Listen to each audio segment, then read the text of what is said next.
السلام علیکم ورحمۃ اللہ وبرکاتہ۔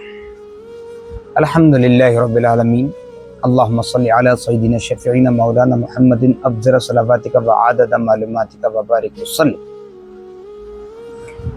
معزز ناظرین و سامعین محترم، ہمارے پروگرام کے متعلق، ہمارے پروگرام کے اعتبار سے آج ہمارا ٹاپک ہے میلاد النبی صلی اللہ تعالیٰ علیہ وسلم 12 ربیع الاول کو یا 9 ربیع الاول کو۔ آئیے اس کے متعلق ہم جانتے ہیں۔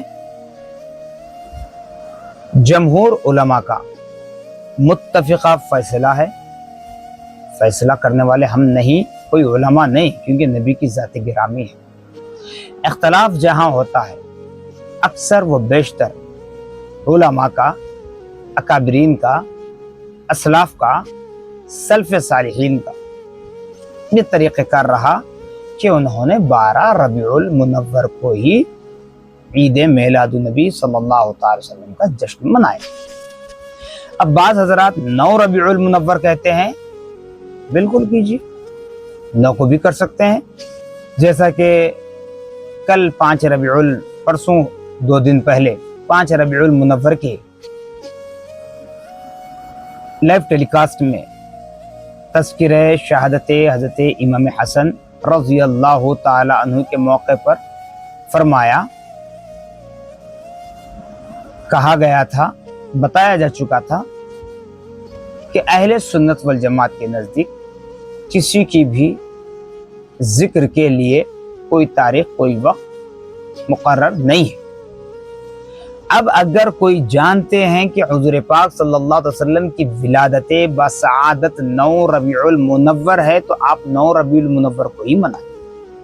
جو ہم کو درس دیا گیا حضرت شیخ الاسلام امام محمد انوار اللہ فاروقی علیہ رحمۃ الرضوان، بڑی سیرت کی بڑی معتبر کتابیں جو مدینہ منورہ کے قیام کے دوران نقل کر کے لائے تھے وہاں سے، اور اس وقت وہ بڑے بڑے میوزیمز میں، یعنی مصر وغیرہ کے میوزیم میں ہیں۔ حضرت علامہ جلال الدین سیوطی رحمۃ اللہ علیہ بھی خصائص کبریٰ میں تحریر فرماتے ہیں، مواہب اللدنیہ کے حوالے سے، اور اولد آدم نامی ایک عربی کتاب ہے اس کے حوالے سے 12 ربیع المنور کا دن بتایا جاتا ہے، اسی لیے ہم 12 ربیع المنور کو ہی ولادت نبی کریم صلی اللہ علیہ وسلم کا اہتمام کرتے ہیں۔ تو اس کے بعد بعض حضرات یہاں پر یہ کہتے ہیں کہ 12 ربیع المنور آپ کی وفات کی تاریخ ہے، وفات کا دن منائے، خوشی کیوں مناتے ہیں؟ تو ہاں ناظرین محترم،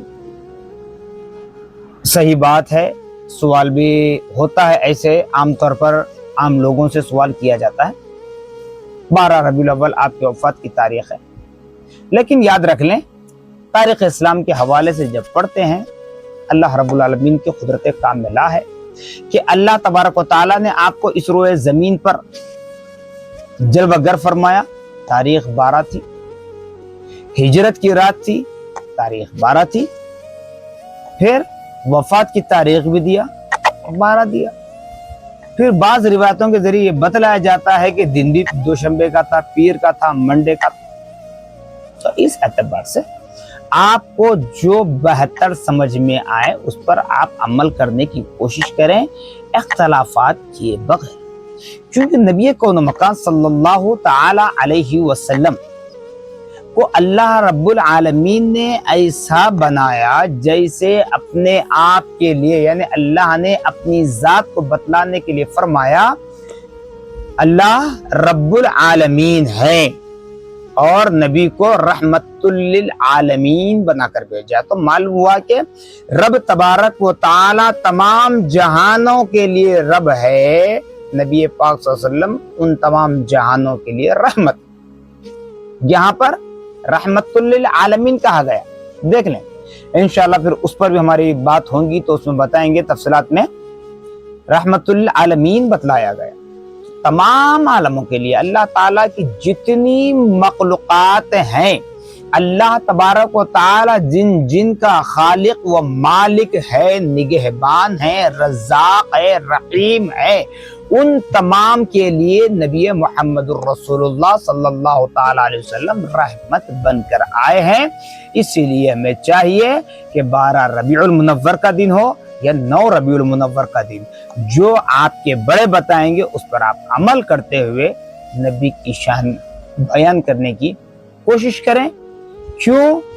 اس لیے کہ نبی کی شان بیان کرنا گویا ہمارے گناہوں کو مٹانے کا ایک ذریعہ ہے، کیونکہ قرآن فرما رہا ہے الا بذکر اللہ تطمئن القلوب، اللہ کے ذکر سے دلوں کو، قلوب کو اطمینان حاصل ہوتا ہے، اطمینان حاصل ہوتا ہے۔ تو نبی محمد الرسول اللہ صلی اللہ علیہ وسلم کی ذات مقدسہ رب تبارک و تعالیٰ کی ذات مقدسہ سے جڑی ہوئی ہے۔ کیسے جڑی ہوئی ہے؟ بالکل اختصار کے ساتھ بتاؤں گا انشاءاللہ، کیونکہ ہم نے جو شیڈول بنایا ہے کہ زیادہ لمبی طویل گفتگو نہ ہو، تاکہ سامعین کو، ناظرین کو زیادہ وقت نہ لگ پائے، کم وقت میں کچھ بات معلوم ہو جائے، اس لیے ہم ایک ایک ٹاپک پر بات کر رہے ہیں۔ جیسے معراج النبی صلی اللہ علیہ وسلم کے واقعے کو لے کر قرآن پاک میں بتایا جا رہا ہے قاب قوسین، یعنی کمان کی مثال۔ اب جیسے مسجد بنا رہے ہیں، مدرسہ بنا رہے ہیں، درگاہ بنا رہے ہیں، خانقاہ بنا رہے ہیں، جامعہ بنا رہے ہیں جی، یا پھر اب دنیاوی اعتبار سے اگر بات کروں، فنکشن ہال بنا رہے ہیں، اپنا محل تیار کر رہے ہیں، جیسے ایلیمیشن ہوتا ہے، فیس ہوتا ہے گھر کا، بلڈنگ کا فیس ہوتا ہے، تو وہاں ایک خوبصورت کمان بناتے ہیں۔ کمان بنانے کے لیے کیا کرنا پڑتا ہے؟ نیچے سے بالکل بیس ایسا موٹا اٹھایا جاتا ہے، وہ بیس اوپر جاتے جاتے جیسے قریب جاتا ہے تو بالکل باریک ہو جاتا ہے، تو اس میں خوبصورتی آتی ہے۔ نیچے جتنا بیس سے اگر ویسے ہی درمیان تک لایا جائے تو نہ خوبصورتی رہتی ہے، نہ ٹکاؤ رہتا ہے۔ پھر اوپر تک چلا جائے تو پھر وہ وزن زیادہ ہو جاتا ہے، ویٹ زیادہ ہو جاتا ہے، ایسے ہی باریک آ کر وہ خوبصورت بنتا ہے۔ تو قاب قوسین کی مثال دی گئی قرآن میں۔ تو اللہ اس کے رسول کی ملاقات، اللہ اس کے رسول کی نسبت، اللہ اس کے رسول کا معاملہ قاب قوسین کی طرح ہے۔ کمان کے دونوں حصے آ کر جیسے ملتے ہیں، اس طریقے سے اللہ اس کے رسول کے لیے بتلایا گیا۔ تو پیارے آقا صلی اللہ تعالی علیہ وسلم کا میلاد پاک کا دن 12 ربیع المنور کا ہے، اسی پر آپ عمل کر لیں۔ 9 کو کرنا چاہتے ہیں یہ بھی آپ کا اختیار ہے، لیکن نبی پاک صلی اللہ علیہ وسلم سے سچی محبت کا اظہار کریں، تاکہ اس دنیا میں بھی ہماری کامیابی و کامرانی ہو، اور سکرات کے وقت ہماری زبانوں پر کلمہ طیبہ، کلمہ شہادت نصیب ہو، اور قبر میں منکر نکیر کے سوالات کے جوابات میں آسانی ہو، میدان محشر میں اللہ رب العالمین کے سامنے دہنے ہاتھ میں اعمال نامہ لے کر اللہ کے محبوب بندوں کے پیچھے پیچھے جنت کو ہمیشہ کا ٹھکانہ بنانے کی کوشش کریں۔ جزاکم اللہ، اللہ حافظ۔